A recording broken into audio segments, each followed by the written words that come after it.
So, what do you say about a professional forward who scored so many goals he used to give goalies suntans wherever he played?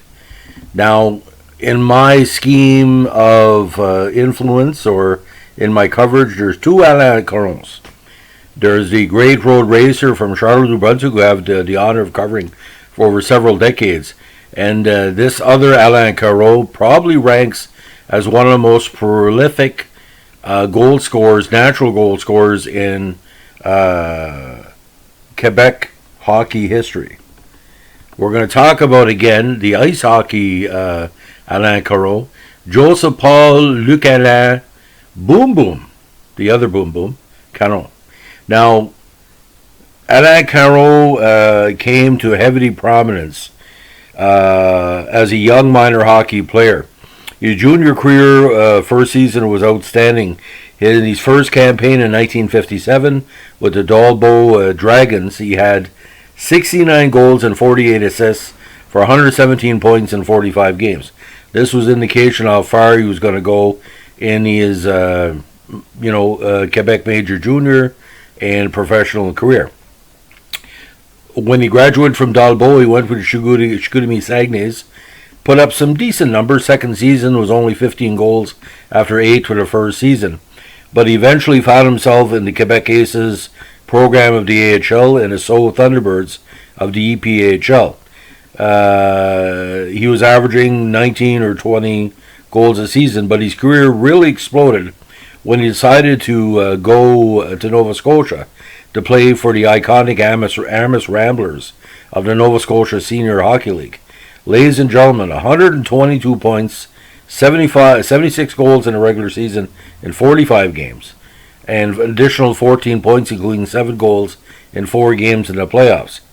Now, he did play with the Aces one game that year, moved on to the Charlotte Checkers of the EHL, where he scored 10 goals, moved on to the St. Louis Braves of the EPHL, and counted 61 goals and 36 assists in 54 games.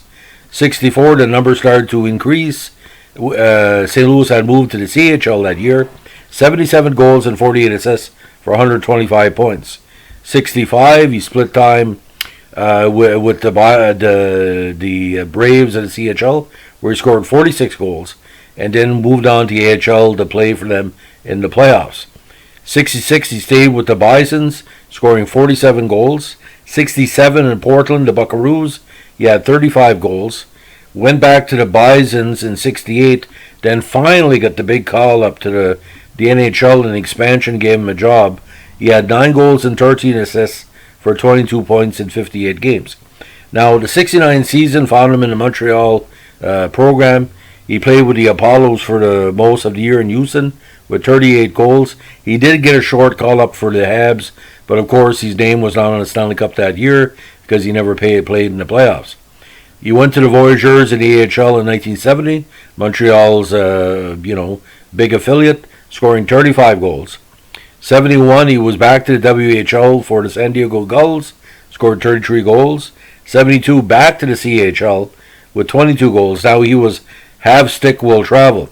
When the Quebec Nordiques were finally formed, he got his chance, and boys did he take it.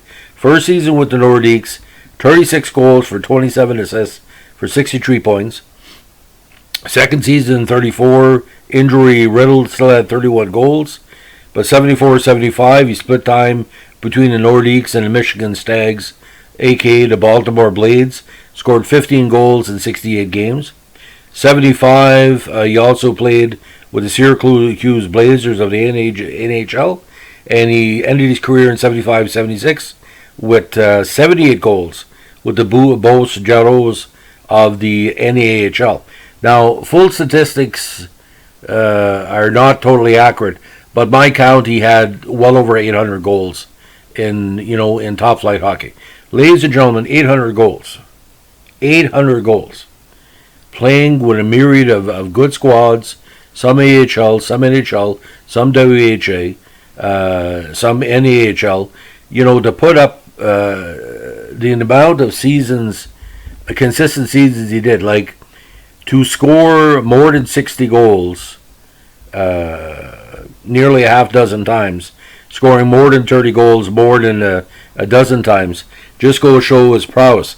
Now, a lot of people believe that the NHL should have given him a second chance, but he was very happy with the Nordiques. And don't forget that 72-73 Nordiques teams was pretty well an all Francophone squad. So he was the leader, or one of the leaders of the new Quebec squad in the province. The Canadians had ruled the roost, but the J.C. Tremblay led Nordiques in 72-73. Couldn't have had the success they had without Alain Caron, because his skill as a player, and like I said, he wasn't the biggest player on the ice. I mean, you look at 5'9", 175, but center right wingers are dangerous because they can lead the attack, but they also can finish off the attack. And I do remember getting Alain's hockey card many years ago in the OPG set in technically 73 season, and let me tell you, it stood out because Alain was a standout in everything he did. But that season in Amherst, I heard legends over there where he could have scored 100 goals, but he decided to pass the puck a little bit more. With 46 assists, he was more a goal scorer than a playmaker if you look at his rough statistics.